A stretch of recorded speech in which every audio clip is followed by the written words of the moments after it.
नमस्कार, सभी को प्रणाम। कैसे हैं? कई दिनों बाद सबको देखकर, दिनों के बाद आए हैं और बाकी सब लोग, कुछ नए लोग भी हैं, कुछ पुराने लोग हैं। सभी खूबसूरत चेहरों को देख करके मेरा तो दिन बन जाता है। बहुत अच्छा लग रहा है आप लोगों को देख करके। और शुरुआत करते हैं इसी तरह से कहानियों की।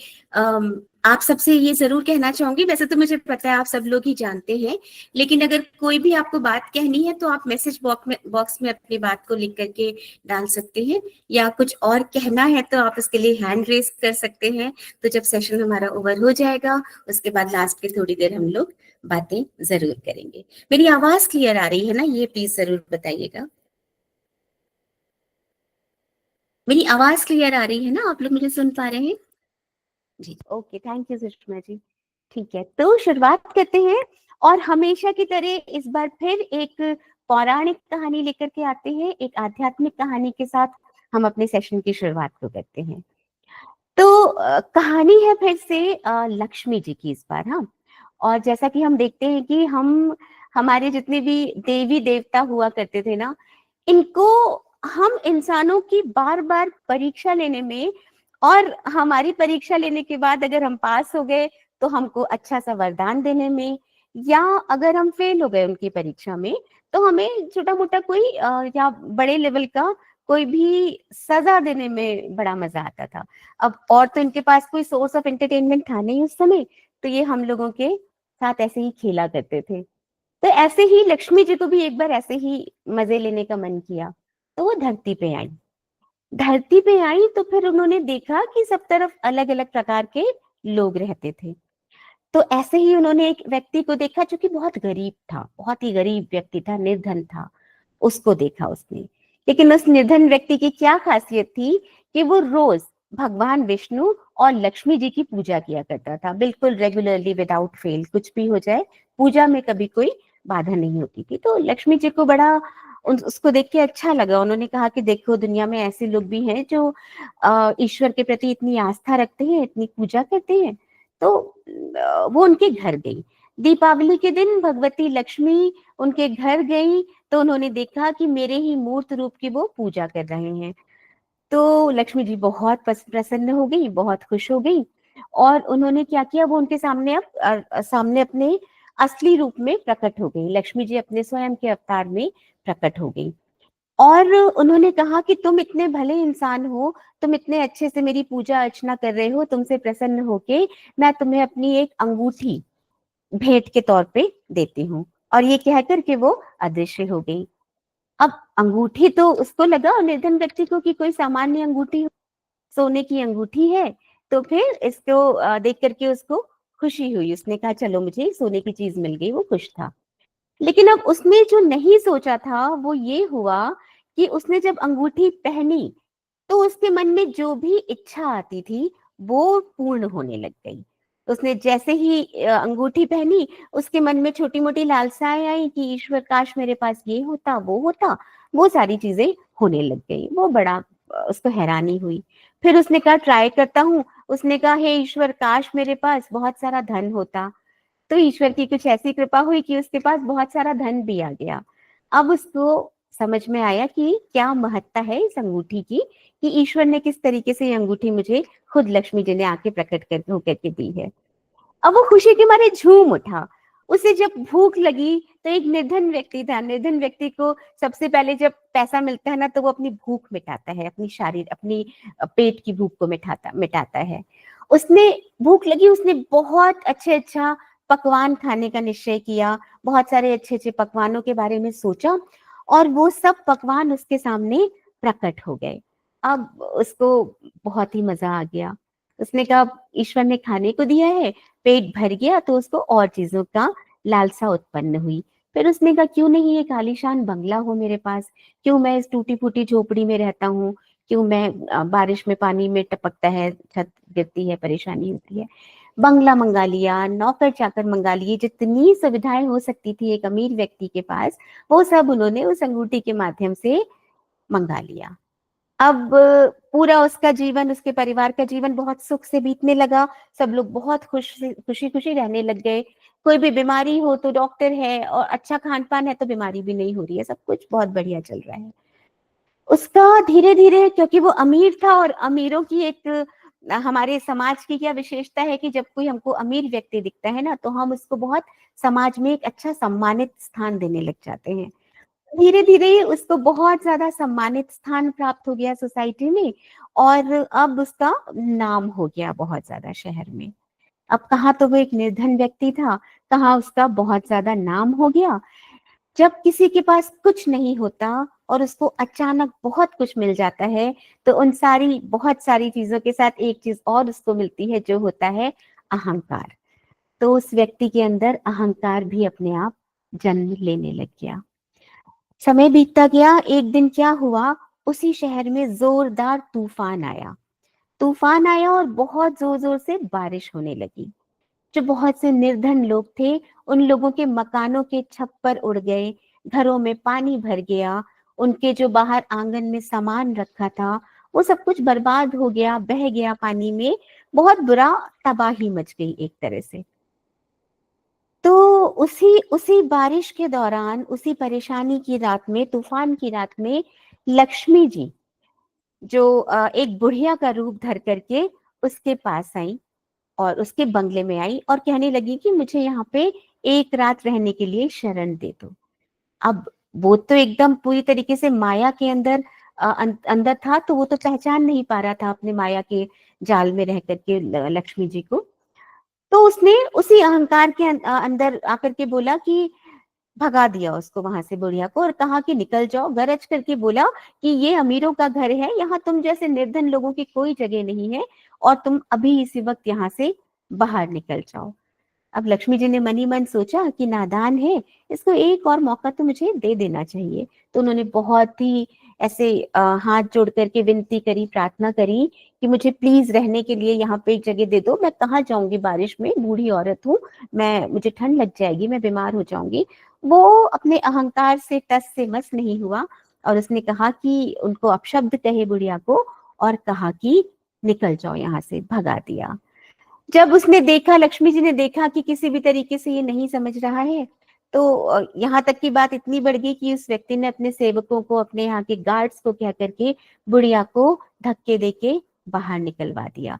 जब ये सारा प्रकरण हो गया, ये सारी कहानी हो गई, तब उसके बाद एकदम से आसमान में बिजली कड़की, क्योंकि तूफान का तो माहौल पहले से ही था। आसमान में बिजली कड़की, देखते ही देखते उसका आलीशान महल जो था वो जल के भस्म हो गया। जब तक वो कुछ समझ पाता कि क्या हुआ, उसका घर जल गया, उसके हाथों की जो अंगूठी थी वो गायब हो गई, और जितना भी वैभव उसको ईश्वर की कृपा से, ईश्वर की भक्ति करने के उपरांत प्राप्त हुआ था, वो सब कुछ पल भर में राख के ढेर में बदल गया। अब जब उसको कुछ समझ आई, उसने आंख खोल के देखा तो सामने लक्ष्मी जी थी। वो ही बुढ़िया जो कुछ देर पहले एकदम दीनहीन अवस्था में उनके सामने खड़ी थी, उसके सामने खड़ी थी, वो साक्षात लक्ष्मी जी थी। और तब उसको समझ में आया, जब लक्ष्मी जी उसको देख के, उसकी नादानी, उसकी बेवकूफी को देख के मन ही मन मंद मंद मुस्कुरा रही थी। वो सारी बात समझ गया, उसे समझ में आ गया कि उसने बुढ़िया को नहीं, साक्षात लक्ष्मी जी को घर से निकाल दिया था। अब वो भगवती के चरणों में गिर पड़ा, बहुत सी प्रार्थना करी, माफी मांगी। तो देवी ने बोला, तुम इस योग्य हो ही नहीं। मैंने एक तरह से तुमको ये दे करके ट्राई किया था कि शायद तुम इस योग्य हो, लेकिन तुम इस योग्य नहीं हो। जहाँ पे, जिस घर में निर्धनों का सम्मान नहीं होता, जहाँ हर व्यक्ति को बराबर का अधिकार नहीं मिलता, ऊंच नीच की भावना जागृत हो जाती है, ऐसे घर में मैं, यानी कि लक्ष्मी, यानी कि धन संपत्ति की जो देवी है, मैं निवास नहीं कर सकती। यह कहकर लक्ष्मी जी उसकी आंखों से ओझल हो गई। वापस जो उसके पास झोपड़ी थी वो भी खत्म हो गई, कुछ नहीं बचा। उसको उसी तरह दीनहीन अवस्था में छोड़ करके लक्ष्मी जी पश्चाताप करने के लिए छोड़ करके चली गई। तो बहुत ही खूबसूरत सी छोटी सी कहानी थी ये, लेकिन एक बड़ा संदेश दे जाती है, लिटरली बहुत बड़ा संदेश दे जाती है कि जब हमारे पास कुछ नहीं होता, तब हम ईश्वर की आराधना करते हैं, और जब ईश्वर की कृपा से हमको बहुत कुछ प्राप्त हो जाता है, तो हमारे अंदर अहंकार इतना ज्यादा आ जाता है कि हम अपने आप को कुछ बहुत ही ऊंचा समझने लग जाते हैं और बाकियों को अपने से निकृष्ट और नीचा समझने लग जाते हैं। यहीं से हमारे पतन की, हमारे डाउनफॉल की शुरुआत हो जाती है। तो लक्ष्मी जी ने एक बहुत अच्छा संदेश दिया कि किस तरीके से हर व्यक्ति को, चाहे आप किसी भी स्थान पे हो, लक्ष्मी के बारे में कहते भी है ना, लक्ष्मी जी के बारे में, कि बड़ी चंचल होती है, एक जगह टिक करके नहीं रहती। जहां आपने थोड़ा सा अपने अंदर अभिमान लाया, अपने अपने अंदर अहंकार की भावना जागृत करी, वहां लक्ष्मी जी हमको छोड़ के सबसे पहले चली जाती है। तो मैंने कहा इन भगवानों को हमें बात बात में टेस्ट करने में बड़ा मजा आता है। तो ये बढ़िया सी कहानी सी। विजया जी कैसी हैं आप? नमस्कार, अच्छा लग रहा है आपको देख के। जी, तो ये एक कहानी थी। इसके अलावा और भी कुछ कुछ कहानियां हैं मेरे पास। एक बड़ी खूबसूरत सी कहानी लेकर के आई हूं मैं आज। ये है एक बहुत ही फेमस राइटर है हिंदी की, मन्नू भंडारी जी। अगर आप में से किसी ने उनका नाम सुना हो तो। मैं जानती हूँ आप सब लोग साहित्य को पढ़ते हैं और पसंद करते हैं। मन्नू भंडारी जी की एक कहानी लेके आई हूँ, जो कि नूतन जी आप कुछ कहना चाहती हैं तो हम आपको जरूर। जी नूतन जी, बताइए प्लीज।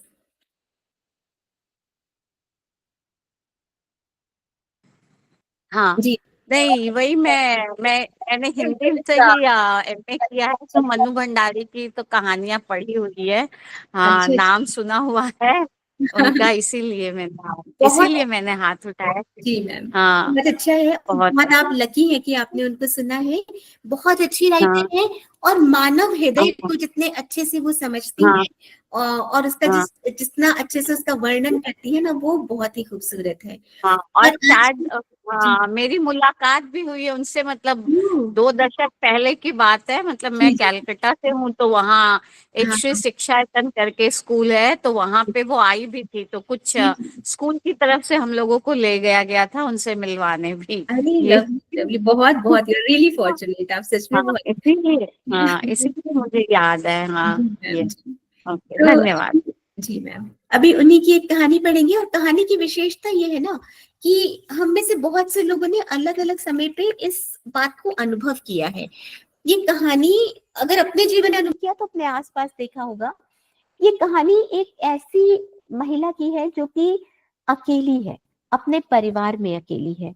तो एक अकेला इंसान क्या चाहता है कि उसको समाज के लोग थोड़ा सा रिकॉग्नाइज करें। उस वो अगर अकेली है तो उसके अकेलेपन को समझते हुए उसका उसका उसके साथ थोड़ा समय बिताएं, या ऐसा कुछ उसको उसको थोड़ी सी इंपॉर्टेंस दे, ऐसा एक अकेला इंसान कभी कभी चाहता है। तो ये कहानी का नाम ही है अकेली, है ना। बहुत ही खूबसूरत कहानी है। कहानी की जो मेन पात्रा है, जो नायिका है, इनका नाम है सोमा बुआ। इनको सब सोमा बुआ कहते हैं। सोमा बुआ एक वयोवृद्ध महिला है, बूढ़ी है, बूढ़ी लेडी है। साथ ही साथ परित्यक्ता है। परित्यक्ता जिनको कहा जाता है, जिनको उनके अपनों के द्वारा, या स्पेसिफिकली कहा जाए तो उनके हस्बैंड के द्वारा त्याग दिया जाता है, ऐसी महिलाएं परित्यक्ता कहलाती हैं। और सोमा बुआ की सबसे बड़ी बात यह है कि वो अकेली है। सोमा बुआ का जवान बेटा क्या जाता रहा, उनकी अपनी जवानी चली गई। एक माँ का जब पुत्र चला जाता है जवान, तो अपना जीवन उनका खत्म सा हो जाता है। जवानी चली गई। पति को पुत्र वियोग का ऐसा सदमा लगा कि वे पत्नी घर बार तज कर तीर्थवासी हुए। और परिवार में कोई ऐसा सदस्य नहीं था जो उनके एकाकीपन को दूर करता। 3 लोगों का छोटा सा परिवार था, पुत्र रहा नहीं, पति चला गया, वो अकेली है। पिछले 20 वर्षों से उनके जीवन की इस एक रस्ता में किसी प्रकार का कोई व्यवधान उपस्थित नहीं हुआ, कोई परिवर्तन नहीं आया। यूं हर साल 1 महीने के लिए उनके पति उनके पास आते थे, पर कभी उन्होंने पति की प्रतीक्षा नहीं की, उनकी राह में आंखें नहीं बिछाई। क्योंकि अंदर से उनका मन मर गया था एक तो, और दूसरा पति का आना कभी निश्चित नहीं होता था। निश्चित नहीं होता था तो वो प्रतीक्षा भी नहीं कर पाती थी। जब तक पति रहते उनका मन और भी मुरझाया रहता था, क्योंकि पति के स्नेहहीन व्यवहार का अंकुश उनके रोजमर्रा के जीवन की अबाध गति से बहती स्वच्छंद धारा को कुंठित कर देता। वो जैसे तैसे अपना जीवन तो जी ही रही थी कष्ट में, लेकिन जब उनके पति आते थे और उन आने के बाद वो उनको किसी भी तरह से स्नेह प्रदर्शित नहीं करते थे, तो उनको और ज्यादा दुख हो जाता था। तो उस समय उनका घूमना फिरना, मिलना जुलना भी सब बंद हो जाता था। और सन्यासी जी महाराज से यह भी नहीं होता कि दो बोल मीठे बोलकर सोमा बुआ को एक ऐसा संबल ही पकड़ा दे जिसका सहारा लेकर वह उनके वियोग के 11 महीने काट दे। जब वो आते थे तो सन्यासी जो उनके हस्बैंड हो गए थे, वो आते थे तो बड़ा एक अजीब सा रहता था उनका व्यवहार, उनके प्रति प्रेम पूर्वक व्यवहार नहीं रहता था। इस स्थिति में बुआ को अपनी जिंदगी पास पड़ोस वालों के भरोसे ही काटनी पड़ती थी। किसी के घर मुंडन हो, छठी हो, जनेई हो, शादी हो या गमी, बुआ पहुंच जाती और फिर छाती फाड़ कर काम करती, मानो वे दूसरों के घर में नहीं, अपने ही घर में काम कर रही हो। आजकल सोमा बुआ के पति आए हुए हैं और अभी अभी कुछ कहा सुनी होकर चुकी है। बुआ आंगन में बैठी धूप खा रही हैं और पास रखी कटोरी से तेल लेकर हाथ में मल रही हैं और साथ ही साथ बड़बड़ा रही हैं। इस एक महीने में अन्य अवयवों के शिथिल हो जाने के कारण उनकी जीभ ही सबसे अधिक सजीव और सक्रिय है। तभी हाथ में एक फटी साड़ी और पापड़ लेकर ऊपर से राधा भाभी उतरी।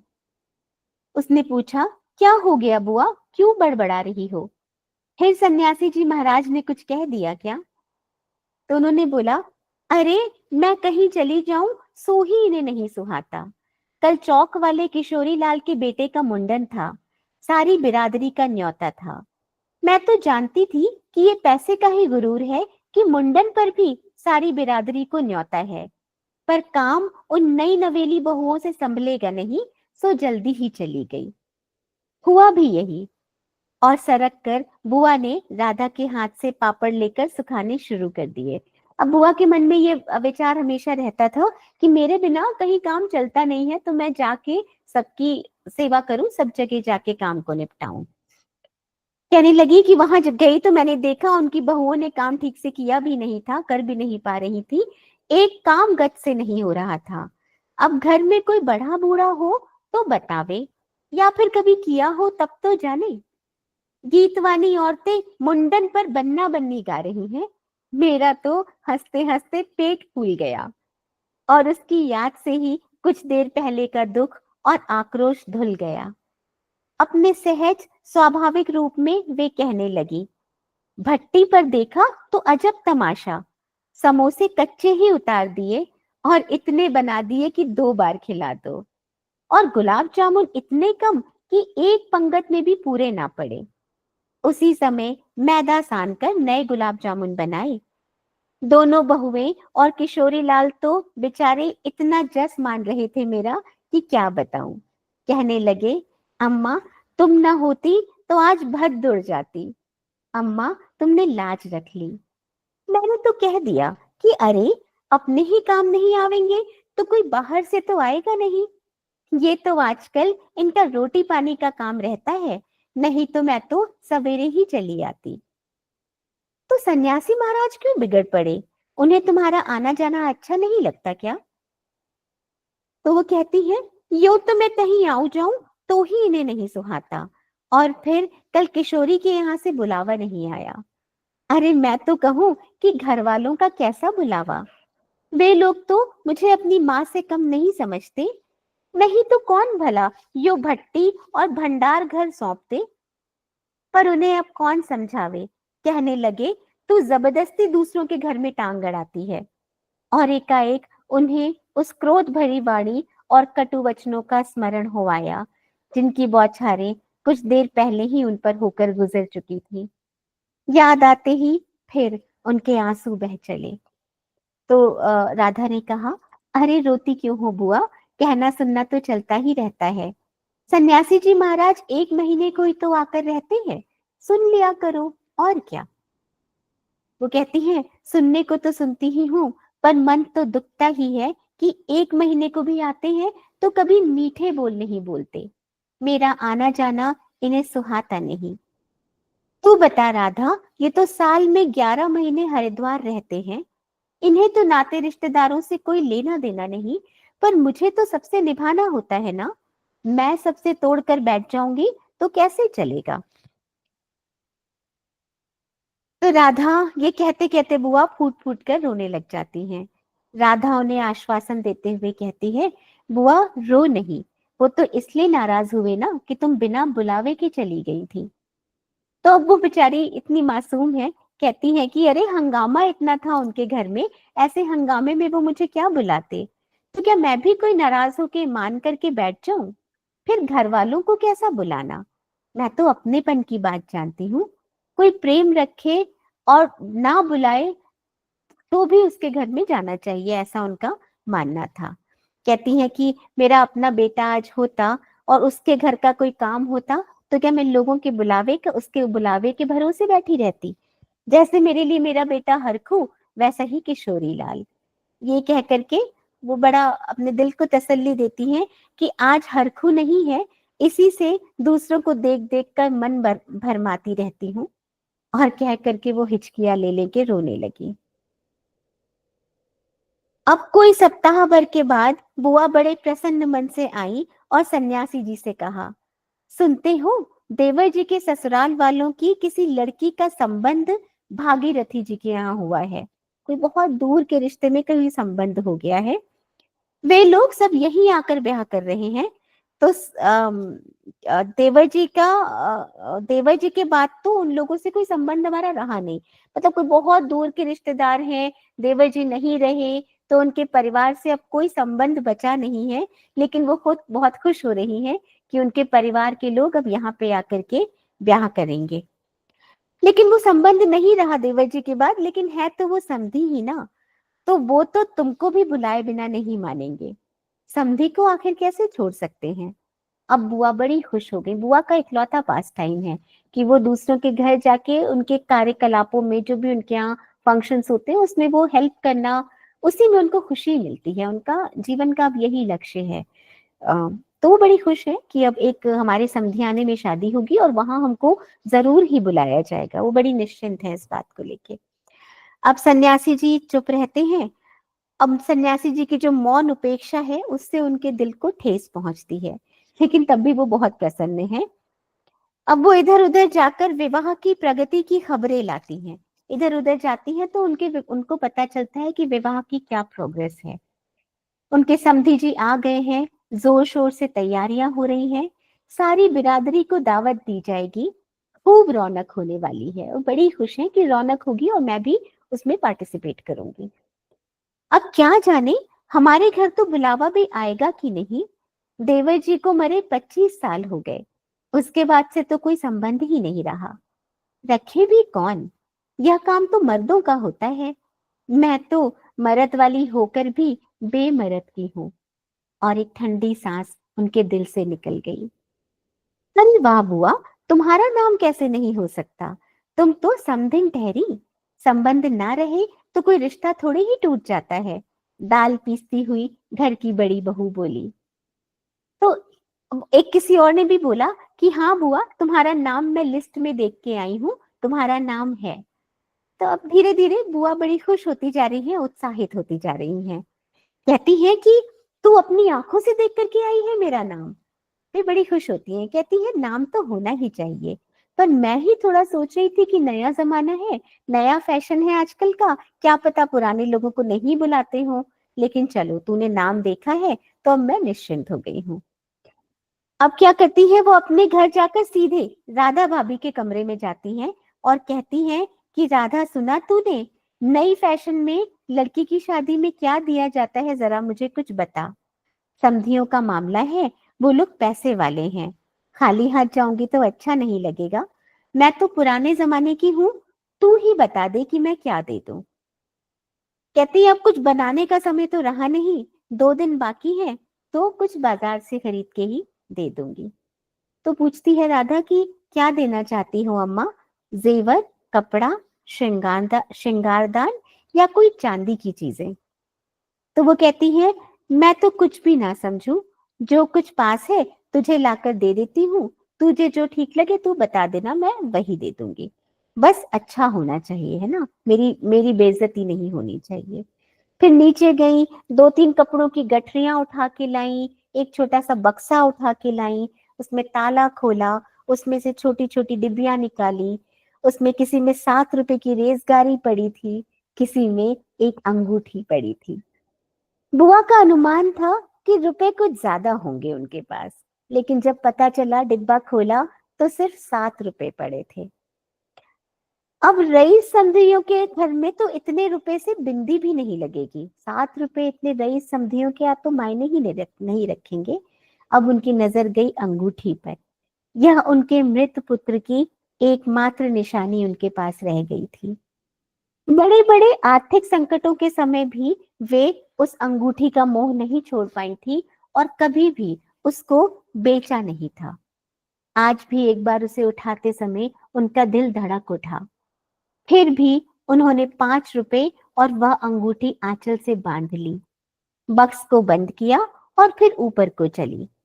इस बार उनके मन का उत्साह कुछ ठंडा पड़ गया था और पैरों की गति शिथिल।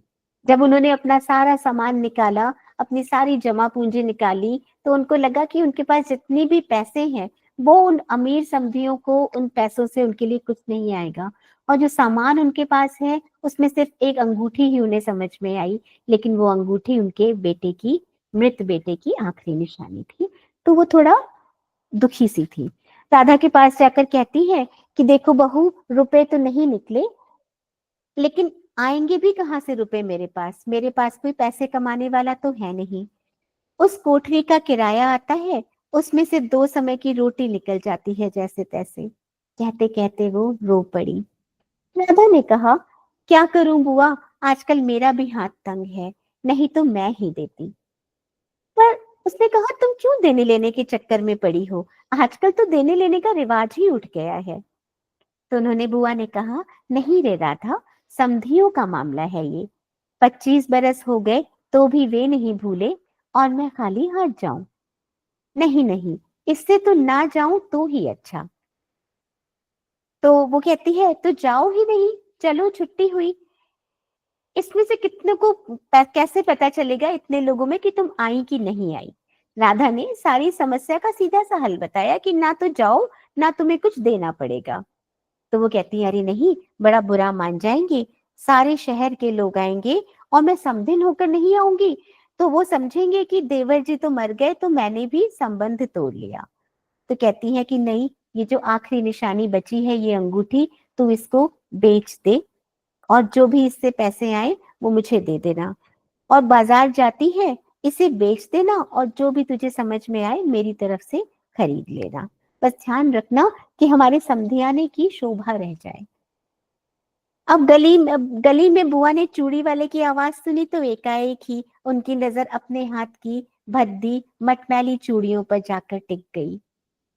कल समधियों के यहाँ जाना है, जेवर नहीं है तो कम से कम कांच की चूड़ी तो अच्छी तरह पहन ले।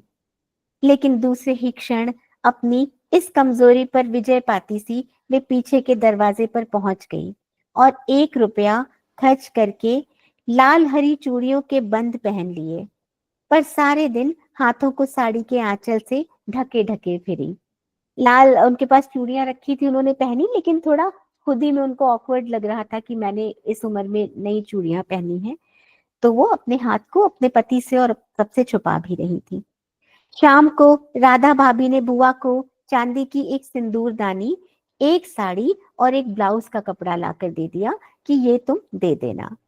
सब कुछ देख पाकर बुआ बड़ी प्रसन्न हुई और यह सोचकर कि जब वे ये सब दे देंगी तो उनकी समधिन पुरानी बातों की दुहाई दे देकर उनकी मिलनसारिता की कितनी प्रशंसा करेंगी। उनका मन पुलकित होने लगा। अंगूठी बेचने का गम भी जाता रहा। पास वाले बनिए के यहाँ से एक आने का पीला रंग लेकर आई और रात में उन्होंने अपनी जो सफेद साड़ी थी उसको रंगा। शादी में सफेद साड़ी पहनकर जाना अच्छा नहीं लगेगा, और रात में सोई तो मन पूरे दिन कल को लेकर के उत्साहित था कि कल का दिन कैसा गुजरेगा। दूसरे दिन 9 बजते बजते खाने का काम जल्दी जल्दी समाप्त कर लिया। अपनी रंगी हुई साड़ी देखी तो कुछ मजा नहीं आया। फिर राधा के पास जाके बोली, क्यों राधा, तेरे पास तो रंगीन साड़ियां होती है ना, तो उसमें बड़ी आभ होती है, चमक होती है, इसमें तो नहीं आई वो चमक। तो उसने कहा कि अम्मा तुमने कलफ नहीं लगाया ना साड़ी में, थोड़ा सा मार दे देती तो अच्छा रहता। अभी दे दो, ठीक हो जाएगी, बुलावा कब का है। कहती है कि अब बुलावा तो क्या है ना, अभी तक आया नहीं है अम्मा के पास, लेकिन अम्मा को तो यही लग रहा है कि समधी आने के लोग हैं, बुलावा तो जरूर आएगा। तो अपने आप को एक तरह से बहाना से देते हुए कहती है कि अरे राधा, ये नए जमाने के लोग हैं ना, एन वक्त पे बुलावा देते हैं, तो नहीं आया है लेकिन आ जाएगा। कहते 5 बजे का मुहूर्त है, कभी ना कभी तो बुलावा दिन में आ ही जाएगा ना, मैं अपनी तैयारी तो करके ही रखूं। राधा भाभी भी मन ही मन मुस्कुरा उठी। उनकी निश्चलता, उनकी एकदम सफाई साफ गोई को देख के कि ये कितनी सिंपल सी है। बुआ ने साड़ी में मार लगाकर भी सुखा दिया। फिर एक नई थाली निकाली और अपनी जवानी के दिनों में बुना हुआ क्रोशिये का एक छोटा सा मेजपोश निकाला। थाली में साड़ी, सिंदूरदानी, एक नारियल और थोड़े से बताशे सजाए। फिर जाकर राधा को दिखाया। सन्यासी महाराज सवेरे से इस आयोजन को देख रहे थे और उन्होंने कल से लेकर आज तक कोई 25 बार चेतावनी दे दी थी कि यदि कोई बुलाने नहीं आए तो चली मत जाना, नहीं तो ठीक नहीं होगा। हर बार बुआ ने बड़े ही विश्वास के साथ कहा, मुझे क्या बावली ही समझ रखा है जो बिना बुलाए चली जाऊंगी। अरे, वो पड़ोस वालों की नंदा अपनी आंखों से बुलावे की लिस्ट में मेरा नाम देखकर आई है, और बुलाएंगे क्यों नहीं, शहर वालों को बुलाएंगे और समधियों को ही नहीं बुलाएंगे, ऐसा क्यों। अब 3 बज गए, 5 बजे का मुहूर्त है। 3 बजे के करीब अब बुआ को बेचैनी हो रही है, एंजाइटी हो रही है। वो अनमने भाव से छत पर इधर उधर घूमते हुए टहल रही हैं। तो राधा भाभी ने आवाज लगाई। राधा भाभी ने कहा, गई नहीं बुआ अब तक। अब बुआ चौंकी, कहती है, कितने बज गए राधा। क्या कहा, 3 बज गए। सर्दी में तो दिन का पता ही नहीं चलता, बजे 3 ही है और धूप सारी छत पर से ऐसे सिमट गई मानो शाम हो गई। फिर एकाएक जैसे ख्याल आया कि यह तो भाभी के प्रश्न का उत्तर नहीं हुआ, तो जरा ठंडे स्वर में बोली, अब देखो मुहूर्त तो 5 बजे का है, जाऊंगी तो 4 बजे तक जाऊंगी, अभी तो 3 ही बजे है ना। बड़ी सावधानी से उन्होंने स्वर में लापरवाही का पुट दिया, जैसे कि मुझे तो कोई फर्क नहीं पड़ता, मैं तो लापरवाह हूं, चली जाऊंगी। बुआ छत पर से गली में नजर फैलाए खड़ी थी। उनके पीछे ही रस्सी पर धोती फैली थी जिसमें कलफ लगा था और अभ्रक छिड़का हुआ था। अभ्रक के बिखरे हुए कण रह रहकर धूप में चमक जाते थे, ठीक वैसे ही जैसे किसी को भी गली में घुसता देख बुआ का चेहरा चमक उठता था। बार बार जैसे ही गली में कोई आता था, बुआ को लगता था कि ये बुलावा लेके आ रहा है, मैं समधिन हूँ, मेरे पास बुलावा तो जरूर आएगा। धीरे धीरे 7 बजे के धुंधलके में राधा ने ऊपर से देखा तो छत की दीवार से सटी गली की ओर मुंह किए एक छाया मूर्ति दिखाई दी। उसका मन भर आया। बिना कुछ पूछे इतना ही कहा, बुआ, सर्दी में खड़ी खड़ी यहाँ क्या कर रही हो, आज खाना नहीं बनेगा क्या, 7 तो बज गए। अब जैसे एकाएक नींद में से जागते हुए बुआ ने कहा, क्या कहा, 7 बज गए। फिर जैसे अपने से ही बोलते हुए पूछा, पर 7 कैसे बज सकते हैं, मुहूर्त तो 5 बजे का था। और फिर एकाएक ही सारी स्थिति को समझते हुए स्वर को भरसक संयत बनाकर बोली, अरे खाने का क्या है, अभी बना लूंगी, 2 जनों का तो खाना है, क्या खाना और क्या पकाना। फिर फिर उन्होंने सूखी साड़ी को उतारा, नीचे जाकर अच्छी तरह उसकी तह की, धीरे धीरे हाथों से चूड़ियां खोली, थाली में सजाया हुआ सारा सामान उठाया और सारी चीजें बड़े जतन से अपने एकमात्र संदूक वापस रख दी, और फिर बड़े ही बुझे हुए दिल से अंगीठी जलाने लगी। ये कहानी बड़ी ही गहरी है कहानी यहाँ पे खत्म होती है। एक अकेली महिला की कहानी, जिसको लग रहा है कि दुनिया में लोग अभी भी वैसे ही हैं जैसे पहले हुआ करते थे, अभी भी लोग वैसे ही उनका सम्मान करेंगे, क्योंकि वो समधिन है। रिश्तों के बदलते हुए रूप को समझने की सामर्थ्य या शक्ति या उतना कुटिल भाव उनके अंदर है ही नहीं कि वो समझ पाए कि समय के साथ समाज भी कैसा कुटिल होता जा रहा है। तो नूतन जी ने हाथ उठाया है। नूतन जी कुछ कहना चाहेंगी? एक सेकंड जी। नूतन जी,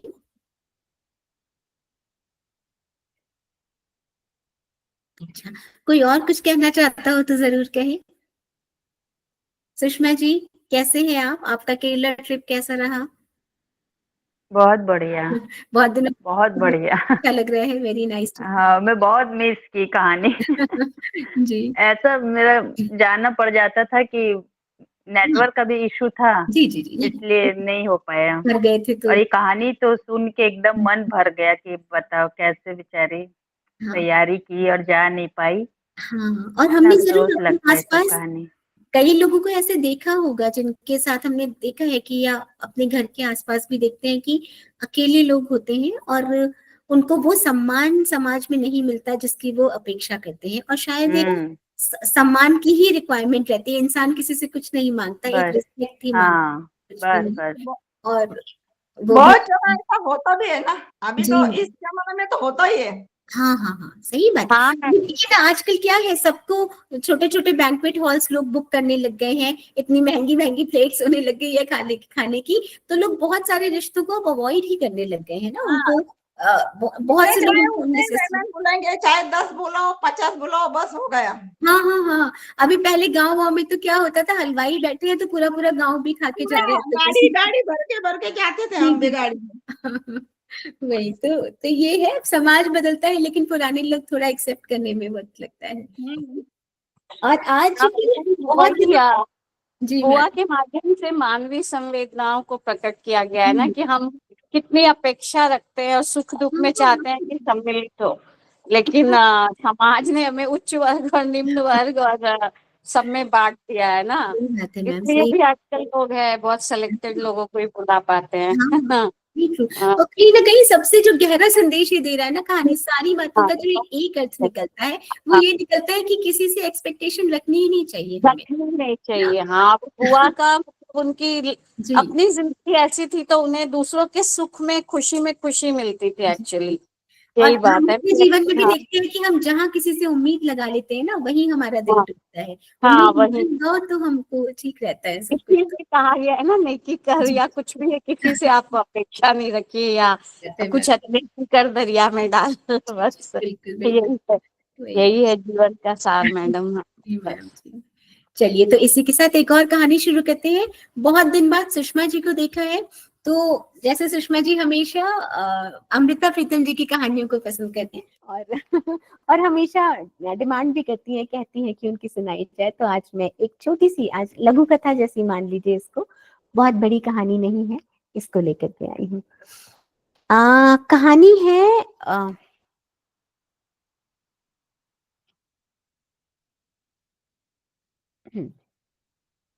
हाँ, कहानी है कुदरत की करवटें। ना, कुदरत कैसे बदलती है अपना समय। और एक एक चीज मैं इसको अंत में कहानी के जरूर बोलूंगी, पहले हम इस कहानी को पढ़ेंगे। मुझे एकदम से कुछ ऐसा लगा। एनीवे, कहानी में क्या होता है, कहानी का जो मुख्य पात्र है उसका नाम है रवि। रवि एक जवान लड़का है, और जब वो अपनी जवानी में था ना, तो वो एक लड़की से बेपनाह मोहब्बत करता था। बेपनाह मोहब्बत करता था। लड़की का नाम उसे कुछ बड़ा सा लगता था, लेकिन जब वो बच्ची थी ना, तो उसके घर में उसको सब मिन्ना कहते थे। और जब वो बड़ी हो गई तो अभी भी उसका जो निक नेम था, घर का नाम था, वो मिन्ना ही था। तो लड़के को उसका बड़ा जो नाम था, ऑफिशियल नेम, वो उतना पसंद नहीं था, तो वो उसको मिन्ना कह करके ही बुलाता था। लेकिन जो मिन्ना थी वो बहुत बड़े घर की, बड़ी हैसियत वाले घर की लड़की थी। रवि के बाप दादा का घर अच्छा खाते पीते लोगों का घर तो था, लेकिन मिन्ना जिस हैसियत वाले घर की बेटी थी, उसके सामने रवि का घर छोटा पड़ गया। और इसलिए मिन्ना के माँ बाप को रवि और मिन्ना की मोहब्बत मंजूर नहीं हुई। बहुत वक्त नहीं गुजरा कि मिन्ना के माँ बाप ने एक बड़े घर में मिन्ना की सगाई कर दी और शादी की तैयारियां होने लगी। मिन्ना ने एक बार रवि की ओर देखा, तरसी हुई निगाहों से, फिर अपने दुख को छुपाते हुए, आंसुओं को छुपाते हुए दूसरी ओर देखने लगी, जहां एक अंधेरा बिछा हुआ था, जाने कितनी दूर तक। रवि ने अपनी मोहब्बत का अंजाम अपने खामोश होठों से पी लिया और दूर एक यूनिवर्सिटी में जाकर नौकरी कर ली और किताबों में डूब गया। कभी कभी उसे खबर मिलती रही मिन्ना की। शहर के कुछ दोस्त थे जो कभी उसे खत लिखते तो लिखते कि अब वो मिन्ना को भूल जाए और वहां किसी लड़की के साथ घर बसा ले। रवि के मन में सोचते हुए भी घर का सपना ठहरता नहीं था। इसलिए जब 3 साल के लिए उसे किसी बाहर देश की यूनिवर्सिटी ने बुला लिया तो वे सब कुछ छोड़कर वहां चला गया। वहां एक हादसे की तरह उसने शादी कर ली, किसी उस लड़की से जो उसके अपने देश की नहीं थी, लेकिन घर बसाने के नाम पर यह शादी चलती रही। 2 साल के बाद रवि के घर एक बेटी पैदा हुई और एक बेबसी में आकर वो अपनी बेटी को मिन्ना कहने लगा। 3 साल का अरसा भी कुछ बढ़ गया तो उसे 2 साल और रहने के लिए कहा गया। 3 साल के लिए गया था विदेश, फिर 2 साल और रहने के लिए कहा गया। तो ठीक है कहकर उसने जिंदगी के अंजाम को उसी तरह खामोश होठों से पी लिया जिस तरह कभी मोहब्बत के अंजाम को पी लिया था। इस अंजाम में उसका तलाक भी शामिल था। इसी बीच उसका तलाक भी हो गया और उसने उस सच को भी खामोशी से स्वीकार कर लिया। तलाक हुआ लेकिन उसकी बच्ची मिन्ना उसके पास थी, जिसे उसकी माँ ने अपने साथ नहीं ले जाना चाहा। शायद वो जहां अब नया घर बसाना चाहती थी वहां उस बच्ची के लिए कोई जगह नहीं थी। लेकिन रवि को एक तसल्ली हुई कि उसकी बच्ची को उससे अलग नहीं किया जा रहा है। हालांकि कानून के मुताबिक उस छोटी बच्ची को मां ले सकती थी और रवि सोचता है कि यह उसकी मेहरबानी थी कि उसने बच्ची को उसके पास रहने दिया। 2 साल और गुजर गए। अब रवि अपनी बच्ची को लेकर अपने देश लौट आया, जहां रवि की माँ बच्ची को वो ममता देने वाली थी जो बच्ची ने कभी देखी नहीं थी। तभी खबर मिली कि मिन्ना का खाविंद, मिन्ना का पति, अपनी गाड़ी के एक हादसे में इस तरह जख्मी हुआ कि बेइंतहा दौलत और बेहतर से बेहतर डॉक्टर भी उसे बचा नहीं पाए। और सुना कि मिन्ना जहां ब्याही थी वहां उसके लिए अब कोई जगह नहीं है। सास ननद की नजर में इस बदनसीबी का कारण मिन्ना थी और उसके सितारे थे कि उसका इस घर में आना घर की बर्बादी का कारण हुआ और मिन्ना अब बेसहारा सी अपने माँ बाप के घर लौट आई। रवि को दुख हुआ कि यह सब मिन्ना को सहना पड़ा। अब वो एक दोस्त की तरह भी मिन्ना के पास नहीं जा सकता था और कुदरत का यह रहस्य कोई नहीं जानता कि बहुत दिन नहीं गुजरे जब मिन्ना के माँ बाप ने खुद अपने किसी नजदीकी को रवि के पास भेजा कि अगर वो विधवा हुई मिन्ना से शादी कर ले तो जिंदगी भर रवि के शुक्रगुजार रहेंगे। यह पैगाम हाथ में लेते हुए रवि के हाथ कांपने लगे। उसने अपने कदमों को संभाला जो दौड़कर अभी उसी वक्त मिन्ना के पास जाना चाहते थे। शादी हुई और रवि जब मिन्ना को लेकर घर आया तो अपनी बच्ची को उसके गोद में देता हुआ बच्ची से कहने लगा, असल में यह तुम्हारी माँ है मिन्ना, यह बड़ी मिन्ना है और इसीलिए तुम हमारी, हम दोनों की छोटी मिन्ना हुई।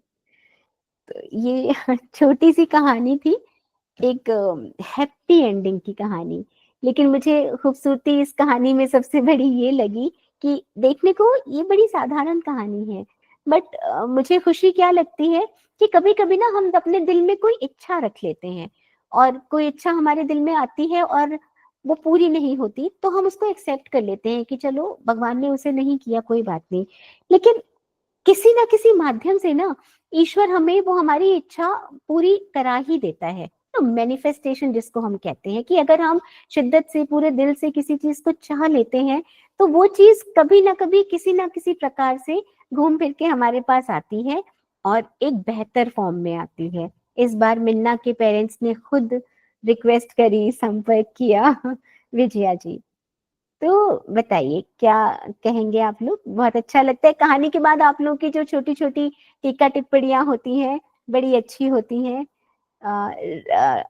जरूर आप लोग कुछ कुछ कहा करें। एक सेकंड मैम, कोई भी कुछ भी कहना चाहे तो जरूर कहे। बढ़िया लगी, अच्छी लगी। हाँ जी, धन्यवाद। मेरी आवाज आ रही है आपको? जी मैम, बिल्कुल सरनजीत मैम, बिल्कुल आ रही है आपकी ओके, आवाज। बहुत अच्छा लगा। शैली जी, मैंने आपको फर्स्ट टाइम सुना है, मौसमी जी की तो सुनती हूँ मैं जी जी कहानियाँ। जी जी। बहुत अरे अच्छा मैम, लगा। कहानी बहुत अच्छी लगती है। मैम अभी बस कुछ समय पहले ही आना हुआ मेरा, अभी कुछ 5-6 सेशंस ही हुए, तो बढ़िया, अभी स्टार्टिंग ही है। थैंक यू, आपने ज्वाइन किया। बहुत अच्छा लगा। जी जी। जी मैम जी। रजनी जी भी है हमारे साथ। रजनी जी, आप अपने आप को अनम्यूट करके कुछ कहना चाहेंगे? कमलेश जी, आप कुछ कह रहे हैं? हाँ जी, हाँ जी। मैं थोड़ा थी नहीं घर पे, 2-3 दिन नहीं अटेंड जी कर जी, सकी। मैंने मिस किया आपको, आप थे नहीं कई दिनों से ना, आई वाज मिसिंग यू। मुझे बहुत अच्छी लगती है, आपके वॉइस ही बड़ी प्यारी है। Thank you ma'am, thank you. आप लोग मन आती हैं तो मुझे करता है, बहुत चाहे आप किसी भी भाषा में सुनाए, कैसे भी हो, मुझे इतना प्यारा लगता है ना।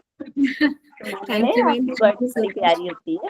थैंक यू तो मैम। जैसे कोई टाइम था हमने अपने दादी वगैरह से कहानी सुना करते थे ना, वो तो खैर बड़े थे, लेकिन जी आप जी, तो बहुत प्यारे बस ढंग से मेरा भी सुना। एक तरह से समझिए, मुझे बहुत ही पसंद है। मेरे लिए तो मतलब शायद ये मेरा स्ट्रेस बस्टर भी है, कि मैं अपने बाकी कामों से जब थोड़ी थक जाती हूँ, तो मुझे कहानी सुना के ना खुद में ही एक रिलैक्सेशन मिलती है। हमें जिस ऐसा लग रहा है। अच्छा लगता है, ऐसे मुझे सुनाने में अच्छा लगता है। थैंक यू, थैंक यू, अच्छा ऐसे लगा, सुनाते बढ़िया। रहिए।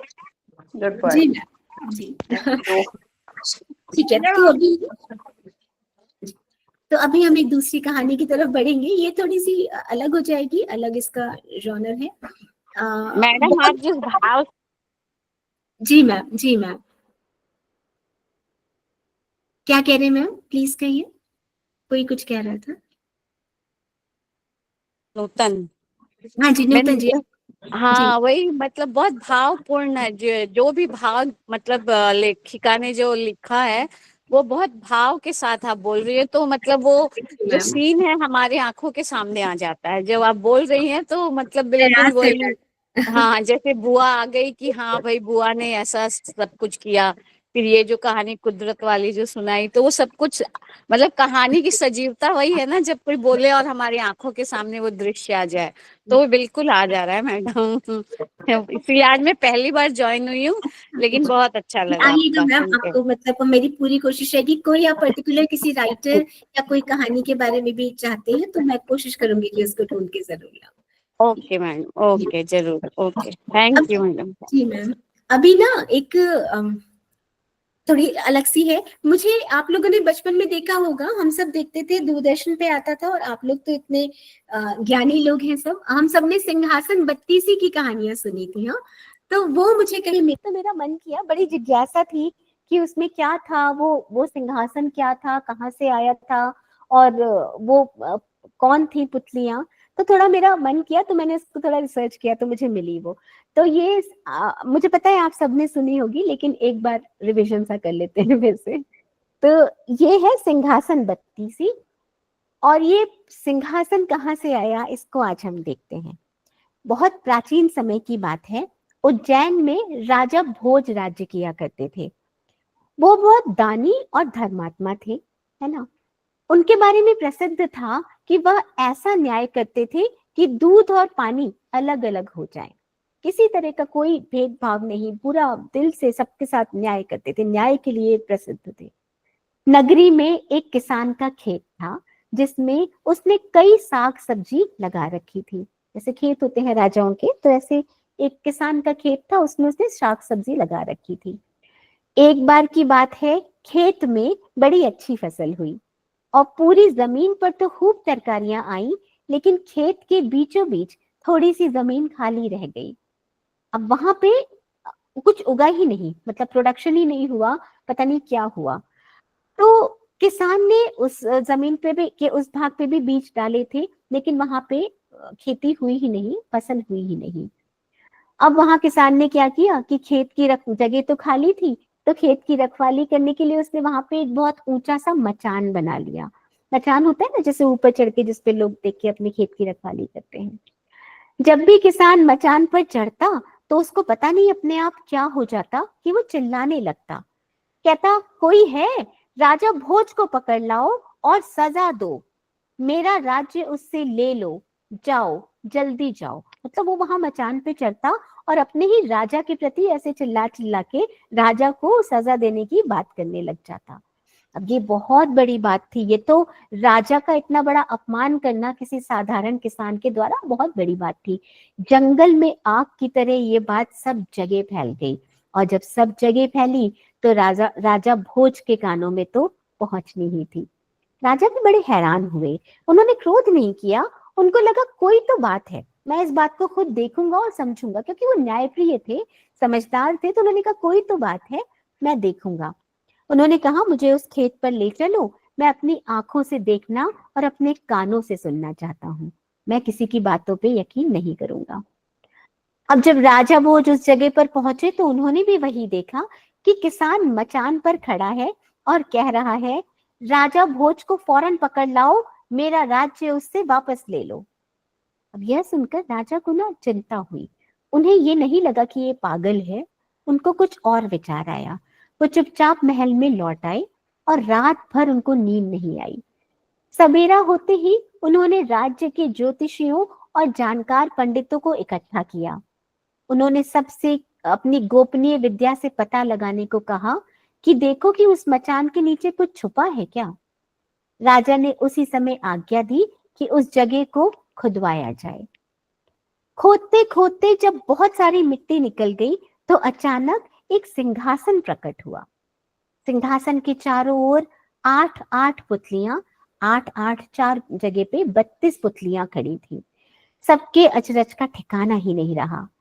राजा को खबर मिली तो सिंहासन को बाहर निकालने को कहा, लेकिन कई मजदूरों के जोर लगाने पर भी वह सिंहासन अपनी जगह से टस से मस भी नहीं हुआ। तब एक पंडित ने कहा कि यह सिंहासन देवताओं का बनाया हुआ है, अपनी जगह से तब तक नहीं हटेगा जब तक कि राजा स्वयं इसकी पूजा अर्चना ना करे। राजा ने भी मान लिया, राजा तो हर बात मानते थे, वो एक अच्छे न्यायप्रिय राजा थे। राजा ने ऐसा ही किया, पूजा अर्चना हुई और पूजा अर्चना करते ही सिंहासन ऐसे ऊपर उठाया मानो फूलों का बना हुआ हो। राजा बड़े प्रसन्न हुए। सिंहासन में कई तरह के रत्न जड़े थे जिनकी चमक अनूठी थी। सिंहासन के चारों ओर 32 पुतलियां बनी थी। ये अपने आप में एक अलग ही अजूबा था, ऐसा सिंहासन कभी किसी ने नहीं देखा था। और हर पुतली के हाथ में एक एक कमल का फूल था। राजा ने हुक्म दिया कि खजाने से रुपया लेकर सिंहासन को दुरुस्त कराया जाए। सिंहासन सुंदर होने में 5 महीने लगे। अब सिंहासन दमक उठा था, जो भी देखता देखता ही रह जाता। पुतलियां ऐसी लगती मानो अभी बोल उठेंगी। राजा ने पंडितों को बुलाया और कहा, आप लोग कोई अच्छा सा मुहूर्त निकालें, उस दिन मैं इस सिंहासन पर बैठूंगा। दिन तय किया गया। दूर दूर तक लोगों को निमंत्रण भेजे गए। तरह तरह के बाजे बजने लगे। महल में खुशियां मनाई जाने लगी। राजा का आदेश था कि मैं उस सिंहासन पे बैठूंगा। सब लोग खुश थे, उत्सव का माहौल था। पूजा के बाद जैसे ही राजा ने अपना दाहिना पैर बढ़ाकर सिंहासन पर रखना चाहा कि सारी पुतलियां खिलखिलाकर हंस पड़ी। वो जो पुतलियां थी, स्टैच्यूज थी, वो हंसने लगी। लोगों को बड़ा अचंभा हुआ कि यह बेचान पुतलियां हंस कैसे पड़ी। राजा भी घबरा गया। उसने अपना पैर खींच लिया और पुतलियों से पूछा, ओ सुंदर पुतलियों, सच सच बताओ कि तुम क्यों हंसी।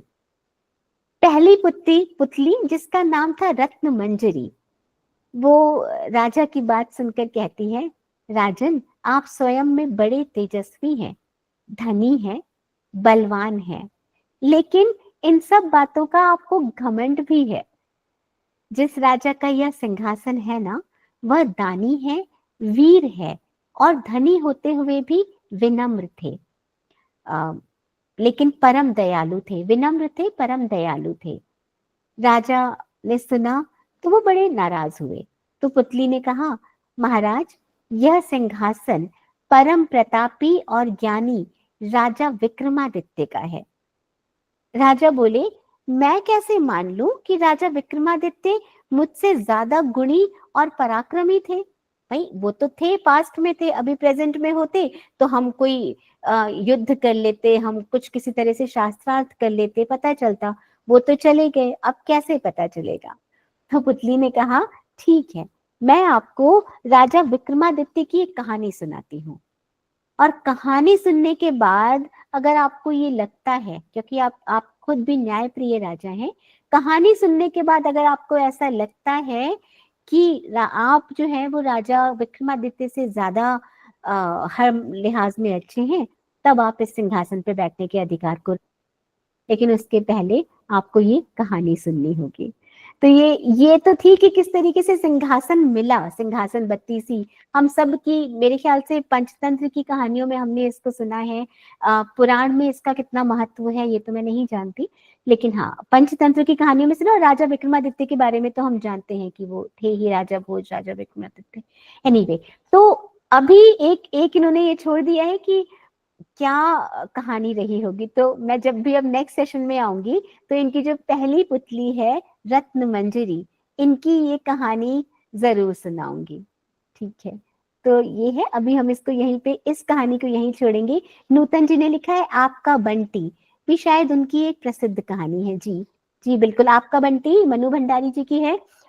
जहां तक मेरी समझ है शायद वो उपन्यास हो सकता है, लघु उपन्यास है, मैं कंफर्म नहीं हूं। अगर आप कह रही हैं कि कहानी है, छोटी है, तो हम जरूर सुनाएंगे। यहाँ पे दिक्कत क्या हो रही है ना, मेरे पास कहानियों का बहुत ज्यादा भंडार है मैम। हो रही है कि मैं बहुत लंबी कहानी यहाँ पे शुरू नहीं करना चाहती, क्योंकि पता नहीं अभी लोगों का किसका क्या इंटरेस्ट है, कितना किसका वो है ना रिटेंशन, अभी ये समझ में नहीं आ रहा है। तो इसीलिए अभी मैं थोड़ी छोटी छोटी कहानियां लेके आती हूँ। लेकिन आपका बंटी मुझे पता है मनु भंडारी जी की सबसे फेमस कहानी है, तो कभी मौका लगा तो हम उसको जरूर पढ़ेंगे। बाकी इस कहानी के बारे में कोई कुछ भी कहना चाहे, ये हम सबने दूरदर्शन पे देखा है सिंहासन बत्तीसी को, कुछ कहना चाहे तो आप लोग जरूर। जी राम राम, नमस्कार, धन्यवाद, बढ़िया लगा। Vijaya ji thank you so much for liking, मुझे बहुत खुशी हुई। और आज पहली बार मैं देख रही हूँ कि और दिनों से ज्यादा स्ट्रेंथ है हमारी तो धीरे धीरे लोगों को अच्छा लग रहा है, ये अच्छी बात है। हाँ, मुझे भी देख के बहुत अच्छा लगा मैम। जी हम लोग पहले 2 या 3 लोग ही होते थे। हाँ वही अब ना, तो आज बढ़ रही है। आपको मुबारक हो। Thank you ma'am, thank you. 3-4 लोग हो पाते थे। देखिए पहले मैंने ये बात तो आपसे पढ़ी कही थी कि श्रोता अगर 1-2 भी होते हैं तो अच्छा लगता है, मतलब जी, अगर आपका मन नहीं होता है 2 हो चाहे 4 हो। जी जी बहुत अच्छा लगा जी ma'am, thank you so much. तो अच्छा लगता है ना। जी राधे राधे। राधे राधे सर। और मैं ये भी कहना चाहूंगी कि अक्सर लॉ का भी, लीगल का भी कोई ना कोई मैटर लेके मैं आती हूँ। कल आई थी, तो आप लोगों को जब भी वो लॉ वाला दिखे तो आप लोग जरूर उसको अटेंड करें। मैं ये 2 सेशंस लेके आती हूँ। ठीक है सर, इसी के साथ हम इसी के साथ विदा लेते हैं। बहुत ही अच्छा लगता है आपके साथ। थैंक यू, नमस्कार मैम, नमस्कार, आयुष्मान। थैंक यू मैम, बहुत शुक्रिया, धन्यवाद। स्टेटस में भी डालती हूँ, कौन है आ जाएंगे ना। जी जी स्टेटस फेसबुक पे भी अच्छा डालना है, अरे जाएंगे। अच्छा थैंक यू। दायरा बढ़ा है, ये करेक्शन कर देंगे आपके लिए।